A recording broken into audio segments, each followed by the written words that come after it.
ഈ വീഡിയോ സുബേദാർ താനാജി മാലുസരയുടെ വീര്യത്തിനും പരമമായ ത്യാഗത്തിനും കൊണ്ടാനക്കോട്ടയുടെ ചരിത്രപരമായ വിജയത്തിനും സമർപ്പിച്ചിരിക്കുന്ന ഒരു AI നിർമ്മിത അവതരണമാണ്. ഈ വീഡിയോയിൽ ഉൾപ്പെടുത്തിയിരിക്കുന്ന ചിത്രങ്ങളും ആനിമേഷനുകളും AI സൃഷ്ടിച്ചതാണ്. അവ ദൃശ്യപരമായ വിശദാംശങ്ങളിൽ 100% ചരിത്രപരമായി കൃത്യമായിരിക്കില്ല. സ്വരാജിന്റെ മഹത്തായ ചരിത്രത്തെയും അതിലെ ധീരരായ പോരാളികളെയും ബോധവൽക്കരിക്കുക, പ്രചോദിപ്പിക്കുക, ആദരിക്കുക എന്നവയാണ് ഞങ്ങളുടെ പ്രാഥമിക ഉദ്ദേശ്യം. ആരുടെയും വികാരങ്ങളെ വ്രണപ്പെടുത്താനല്ല. മറ്റെന്തിനേക്കാളും രാജ്യത്തോടുള്ള തന്റെ കടമ തിരഞ്ഞെടുത്ത മറാത്തയുടെ സിംഹത്തിനു മുന്നിൽ ഞങ്ങൾ തലകുനിക്കുന്നു. ജയ് ഛത്രപതി ശിവാജി മഹാരാജ്, ജയ് സുബേദാർ താനാജി മാലുസരെ, ഗഡ് ആലാപൻ സിൻഹഗേല, ജയ് ഹിന്ദ്.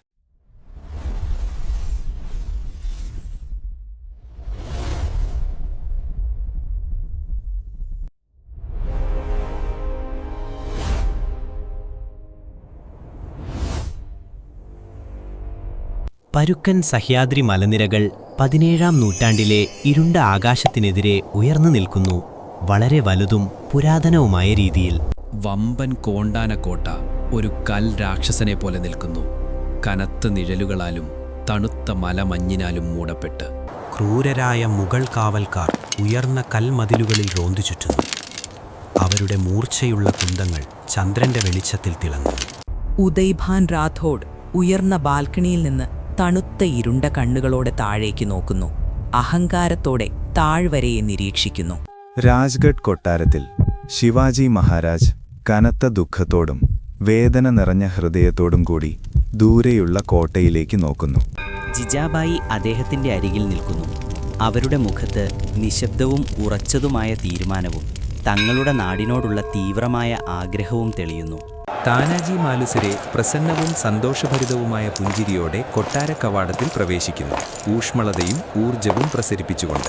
അദ്ദേഹം തന്റെ പ്രിയപ്പെട്ട മകൻ റായബായുടെ വിവാഹത്തിനുള്ള സ്വർണ്ണക്ഷണക്കത്ത് കൈവശം വച്ചിരിക്കുന്നു, ഒരു ആഘോഷദിനം പ്രതീക്ഷിച്ചുകൊണ്ട്. രാജസദസ്സ് നിശബ്ദമായി തുടരുന്നു. ചുറ്റുമുള്ള വായുവിനെ മരവിപ്പിക്കുന്ന കനത്ത പിരിമുറുക്കം അവിടെ നിറഞ്ഞിരിക്കുന്നു. തന്റെ രാജാവിന്റെയും രാജമാതാവിന്റെയും മുഖത്തെ അഗാധമായ ദുഃഖം താനാജി ശ്രദ്ധിക്കുന്നു. മറഞ്ഞിരിക്കുന്ന ഏതോ വലിയ പ്രശ്നം അദ്ദേഹം തിരിച്ചറിയുന്നു. അദ്ദേഹം ആത്മവിശ്വാസത്തോടെ മുന്നോട്ടു വരുന്നു. തന്റെ ശക്തമായ കൈകൊണ്ട് വാളിന്റെ പിടിയിൽ മുറുകെ പിടിക്കുന്നു. ജിജാബായി കോണ്ടാനയിലേക്ക് വിരൽ ചൂണ്ടി മുഗൾ കോട്ടയ്ക്ക് മുകളിൽ കാവിക്കൊടി പാറി പറക്കണമെന്നാവശ്യപ്പെടുന്നു. ഇത്രയും സുരക്ഷിതമായ ഒരു കോട്ട ആക്രമിക്കുന്നതിലെ ആത്മഹത്യാപരമായ അപകടം തിരിച്ചറിഞ്ഞ് ശിവാജി ഒരു നിമിഷം മടിച്ചു നിൽക്കുന്നു. താനാജി തന്റെ വിവാഹ തലപ്പാവ് മാന്യമായി അഴിച്ച് രാജസദസ്സിലെ തണുത്ത കൽത്തറയിൽ വയ്ക്കുന്നു. തന്റെ നാടിനും രാജാവിനും വേണ്ടി മകന്റെ വിവാഹം മാറ്റിവെച്ച് ആദ്യം കോട്ട കീഴടക്കുമെന്ന് അദ്ദേഹം പ്രതിജ്ഞ ചെയ്യുന്നു. താനാജി 300 ധീരരായ സൈനികരെ കൂരിരുട്ടിലൂടെ നയിക്കുന്നു. നിഴലുകളിൽ പ്രേതങ്ങളെപ്പോലെ അവർ നീങ്ങുന്നു. താഴ്വരയിലെ ഇടതൂർന്ന കാട്ടിലൂടെ അവർ നിശബ്ദമായി നീങ്ങുന്നു. അവരുടെ കാൽപ്പാടുകൾ വനത്തിനുള്ളിൽ മറഞ്ഞിരിക്കുന്നു. കുത്തനെ നിൽക്കുന്ന ദ്രോണഗിരി മലയിടുക്ക് മുന്നിൽ തെളിയുന്നു, മേഘങ്ങളെ തൊട്ടു നിൽക്കുന്ന ഭയാനകമായ പാറക്കൂട്ടം. സൈനികർ നിശബ്ദമായി തങ്ങളുടെ ആയുധങ്ങൾ പരിശോധിക്കുന്നു. തണുത്തുറഞ്ഞ മലയിലെ വായുവിൽ അവരുടെ ശ്വാസം പുകപോലെ കാണാം. താനാജി കൊടുമുടിയിലേക്ക് നോക്കുന്നു. അദ്ദേഹത്തിന്റെ കണ്ണുകളിൽ തീവ്രമായ നിശ്ചയദാർഢ്യവും തകർക്കാനാവാത്ത ഇച്ഛാശക്തിയും ജ്വലിക്കുന്നു. കുത്തനെ നിൽക്കുന്ന പാറക്കെട്ടിലൂടെയുള്ള അസാധ്യമായ കയറ്റത്തിനായി ആ ധീരന്മാർ തയ്യാറെടുക്കുമ്പോൾ കുതിരകളെ പിന്നിൽ ഉപേക്ഷിക്കുന്നു. ഇടുങ്ങിയ മലബാധകളിലൂടെ തണുത്ത കാറ്റ് ചൂളം വിളിക്കുന്നു, വരാനിരിക്കുന്ന വലിയ വിപത്തിന്റെ സൂചനയുമായി. ഒരൊറ്റ പിഴവ് മതി താഴെയുള്ള അഗാധമായ ഗർത്തത്തിലേക്ക് വീഴാനും തങ്ങളുടെ നാടിന്റെ സ്വാതന്ത്ര്യമെന്ന സ്വപ്നം അവസാനിക്കാനും. താനാജി തന്റെ വിശ്വസ്തയായ യശ്വന്തി എന്ന ഉടുമ്പിനെ പുറത്തെടുക്കുന്നു. തന്റെ ആളുകളുടെ ജീവൻ അവളെ വിശ്വസിച്ചേൽപ്പിക്കുന്നു. അദ്ദേഹം അവളിൽ കട്ടിയുള്ള ഒരു കയർ കെട്ടുകയും മലദൈവങ്ങളോട് നിശബ്ദമായി പ്രാർത്ഥിക്കുകയും ചെയ്യുന്നു. പാറയിലെ വിള്ളലുകളിൽ പിടിച്ച് ആ ഉടുമ്പ് കുത്തനെ നിൽക്കുന്ന മല എളുപ്പത്തിൽ കയറുന്നു. യശ്വന്തി മലമുകളിലെത്തിയതോടെ കയർ മുറുകുന്നു. അങ്ങനെ ധീരരായ സൈനികർക്ക് വഴിയൊരുങ്ങുന്നു. താനാജി അപകടകരമായ കയറ്റം തുടങ്ങുന്നു. തണുത്തുറഞ്ഞ പാറക്കെട്ടിലൂടെ കയറാൻ അദ്ദേഹത്തിന്റെ പേശികൾ ആയാസപ്പെടുന്നു.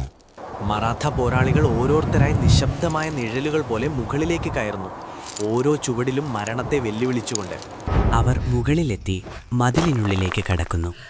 അങ്ങനെ ശത്രുവിന്റെ കോട്ടയ്ക്കുള്ളിൽ പ്രവേശിക്കുന്നു. തൊട്ടടുത്ത് ഇരുട്ടിൽ പതിയിരിക്കുന്ന മാരകമായ അപകടത്തെക്കുറിച്ചറിയാതെ ഒരു മുഗൾ കാവൽക്കാരൻ മെല്ലെ നടന്നു നീങ്ങുന്നു. താനാജി വേഗത്തിലും നിശബ്ദമായി നീങ്ങി. ഒച്ചയുണ്ടാക്കുന്നതിന് മുൻപേ ആ കാവൽക്കാരനെ വകവരുത്തുന്നു. സൈനികർ കൃത്യതയോടെ ആ പ്രദേശം സുരക്ഷിതമാക്കുന്നു. വിജയപ്രതീക്ഷയിൽ അവരുടെ ഹൃദയം മിടിക്കുന്നു. താഴെ കാത്തു നിൽക്കുന്നവർക്ക് അവർ സിഗ്നൽ നൽകുന്നു, പദ്ധതിയുടെ ആദ്യഘട്ടം വിജയിച്ചുവെന്ന് അറിയിച്ചുകൊണ്ട്. ഒരു യുവ സൈനികന്റെ കാൽ അയഞ്ഞ കല്ലിൽ തെന്നി മാറുന്നു. നിശബ്ദതയെ ഭേദിച്ചുകൊണ്ട് വലിയൊരു ശബ്ദം അവിടെ മുഴങ്ങുന്നു. ആ ശബ്ദം കോട്ടയിൽ ആകെ മുഴങ്ങുന്നു. രാത്രിയുടെ നിശബ്ദത തകർത്ത് ഉറങ്ങിക്കിടന്ന ശത്രുക്കളെ ഉണർത്തുന്നു. ഉയർന്ന കൽവഴികളിൽ പെട്ടെന്ന് പന്തങ്ങൾ തെളിയുന്നു. നീളമുള്ള ഓറഞ്ച് നിറത്തിലുള്ള നിഴലുകൾ വീഴ്ത്തുന്നു. ഉച്ചത്തിൽ പെരുമ്പറ മുഴങ്ങുന്നു. കോട്ടയ്ക്കുള്ളിലെ വമ്പൻ മുഗൾ സൈന്യത്തെ അത് ഉണർത്തുന്നു. ഉദയ്ഭാൻ റാഥോഡ് പുറത്തുവരുന്നു. മിന്നുന്ന വെളിച്ചത്തിൽ അദ്ദേഹത്തിന്റെ വലിയ വാൾ തിളങ്ങുന്നു. ആയിരക്കണക്കിന് മുഗൾ സൈനികർ ആർത്തലച്ചു വരുന്നു. മുറ്റം മുഴുവൻ ആയുധങ്ങളാൽ നിറയുന്നു. മറാത്തകൾ ശത്രുക്കളാൽ വളയപ്പെടുന്നു. ആയുധങ്ങളുടെ കടലിൽ അവർ ഒറ്റപ്പെടുന്നു. അപ്രതീക്ഷിത ആക്രമണമെന്ന തന്ത്രം പാഴുന്നു. ഉറപ്പായ മരണത്തിന്റെ നിഴൽ ആ ധീരരെ മൂടുന്നു. വലിയ സൈന്യത്തെ നേരിടുമ്പോൾ എണ്ണത്തിൽ കുറവായ ആ യുവ മറാത്ത പോരാളികളുടെ കണ്ണുകളിൽ ഭയം മിന്നിമറയുന്നു. രക്ഷപ്പെടാൻ വഴിയില്ലെന്ന് തിരിച്ചറിഞ്ഞ് അവർ പിന്നിലുള്ള അഗാധമായ കൊക്കയിലേക്ക് നോക്കുന്നു. താനാജി അവർക്കിടയിൽ തലയുയർത്തി നിൽക്കുന്നു. അദ്ദേഹത്തിന്റെ സാന്നിധ്യം അവരുടെ ഭയത്തെ ഇല്ലാതാക്കുന്നു. അദ്ദേഹം വാളുയർത്തി താഴേക്ക് രക്ഷപ്പെടാനുള്ള കയറുകൾ വെട്ടിമാറ്റുന്നു. കയറുകൾ ഇരുട്ടിലേക്ക് വീഴുന്നു. പിന്മാറാനുള്ള എല്ലാ വഴികളും അടയുന്നു. ഇനി മുന്നോട്ടു മാത്രം. പെരുമ്പറയേക്കാൾ ഉച്ചത്തിൽ താനാജി തൻ്റെ സൈനികരോട് ഗർജിക്കുന്നു. ഉറച്ചു നിൽക്കാൻ ആവശ്യപ്പെടുന്നു. പുറത്തേക്കുള്ള വഴി ശത്രുവിന്റെ മുൻവാതിലിലൂടെയോ അല്ലെങ്കിൽ വീരസ്വർഗത്തിലൂടെയോ മാത്രമാണെന്ന് അദ്ദേഹം പറയുന്നു. സൈനികർ വാളുകൾ മുറുകെ പിടിക്കുന്നു. അവരുടെ കണ്ണുകളിൽ ദൃഢനിശ്ചയം നിറയുന്നു. ഭയം മാറി വീരമൃത്യുവോ അല്ലെങ്കിൽ രാജാവിനായി വിജയമോ എന്ന തീവ്രമായ ആഗ്രഹം അവരിൽ നിറയുന്നു. അവർ തോളോട് തോൾ ചേർന്ന് നിന്ന് മുഗൾ പടക്കെതിരെ ധീരതയുടെ ഒരു മതിൽ തീർക്കുന്നു. ആയിരക്കണക്കിന് ശത്രുക്കളെ നോക്കി താനാജി ഉച്ചത്തിൽ ചിരിക്കുന്നു. മരണത്തെ അദ്ദേഹം ഒട്ടും ഭയപ്പെടുന്നില്ല. അവരുടെ വീടുകളെക്കുറിച്ചും കുടുംബത്തെക്കുറിച്ചും സ്വതന്ത്ര രാജ്യമെന്ന സ്വപ്നത്തെക്കുറിച്ചും അദ്ദേഹം അവരെ ഓർമ്മിപ്പിക്കുന്നു. അവരുടെ ഇച്ഛാശക്തിയാലും പോരാട്ടവീര്യത്താലും അന്തരീക്ഷം പ്രകമ്പനം കൊള്ളുന്നു. മറാത്ത പോരാളികളുടെ കണ്ണിലെ തീ കണ്ട് മുഗൾ സൈനികർ ഒരു നിമിഷം പകച്ചു നിൽക്കുന്നു. താനാജി ആക്രമണത്തിന് ഉത്തരവിടുന്നു. അദ്ദേഹത്തിന്റെ പോരാട്ടവീര്യം ആ യുദ്ധത്തെ നയിക്കുന്നു. ഹർ ഹർ മഹാദേവ് എന്ന അലർച്ച കോട്ടയെയും താഴെയുള്ള മലയെയും പ്രകമ്പനം കൊള്ളിക്കുന്നു. മറാത്തകൾ അവിശ്വസനീയമായ വേഗതയിൽ മുഗൾ പടയിലേക്ക് ഇരച്ചു കയറുന്നു. ചുറ്റുമുള്ള ബഹളങ്ങൾ അവഗണിച്ച് താനാജി യുദ്ധക്കളത്തിലൂടെ ഒരു രക്തരൂക്ഷിതമായ പാത വെട്ടിത്തുറക്കുന്നു. അദ്ദേഹം ദൂരെ ഉദയ്ഭാനെ കാണുന്നു. കോട്ട ജയിക്കാൻ വീഴ്ത്തേണ്ട പ്രധാന ലക്ഷ്യത്തെ അദ്ദേഹം തിരിച്ചറിയുന്നു. പാമ്പുകളെപ്പോലെ അമ്പുകൾ ചീറിപ്പായുന്നു. എന്നാൽ മറാത്തകൾ ആക്രമണം ഒട്ടും കുറയ്ക്കുന്നില്ല. പന്തങ്ങളുടെ വെളിച്ചത്തിൽ വാളുകൾ കൂട്ടിമുട്ടുമ്പോൾ തീപ്പൊരി ചിതറുന്നു. അത് ഇരുണ്ട മുറ്റത്തെ പ്രകാശിപ്പിക്കുന്നു. താനാജിയുടെ തോളിൽ മുറിവേൽക്കുന്നു. അദ്ദേഹത്തിന്റെ വെള്ളവസ്ത്രത്തിലൂടെ രക്തം കിനിഞ്ഞിറങ്ങുന്നു. വേദന അവഗണിച്ച് ക്രൂരമായ ചിരിയോടെ മുന്നിൽ നിൽക്കുന്ന ശത്രുവിൽ മാത്രം അദ്ദേഹം ശ്രദ്ധ കേന്ദ്രീകരിക്കുന്നു. മറാത്ത സൈന്യം മുഗൾ പ്രതിരോധത്തിന്റെ ആദ്യ നിര ഭേദിച്ച് ശത്രുവിന്റെ ഉള്ളിലേക്ക് കയറുന്നു. ഉദയ്ഭാൻ തന്റെ പരിചയുമായി തയ്യാറെടുക്കുന്നു. അവസാന പോരാട്ടത്തിനായി കാത്തുനിൽക്കുമ്പോൾ ക്രൂരമായ ചിരി അവന്റെ മുഖത്തുണ്ട്. ഇരു നേതാക്കളും പരസ്പരം നോക്കുന്നു. ഈ രാത്രിയിൽ ഒരാൾ മാത്രമേ ജീവനോടെ അവശേഷിക്കൂ എന്ന് അവർക്കറിയാം. താനാജിയും ഉദയ്ഭാനും രണ്ട് കൊടുങ്കാട്ടുകൾ പോലെ ഏറ്റുമുട്ടുന്നു. അവരുടെ വാളുകൾ കൂട്ടിമുട്ടുന്ന ശബ്ദം രാത്രിയിൽ മുഴങ്ങുന്നു. അവരുടെ വാളുകളെ തുടർച്ചയായി ഏറ്റുമുട്ടുന്നു. യുദ്ധത്തിന്റെ ബഹളത്തിനിടയിലും ആ ശബ്ദം മുഴങ്ങി കേൾക്കാം. ഉദയ്ഭാൻ ശക്തമായൊരു വെട്ട് നൽകുന്നു. താനാജിയുടെ മരത്തിന്റെ പരിച തകർന്നു പോകുന്നു. താനാജി പെട്ടെന്ന് തന്റെ തലപ്പാവ് ഇടത് കൈയിൽ ചുറ്റുന്നു. അടുത്ത ആക്രമണം തടുക്കാൻ തയ്യാറെടുക്കുന്നു.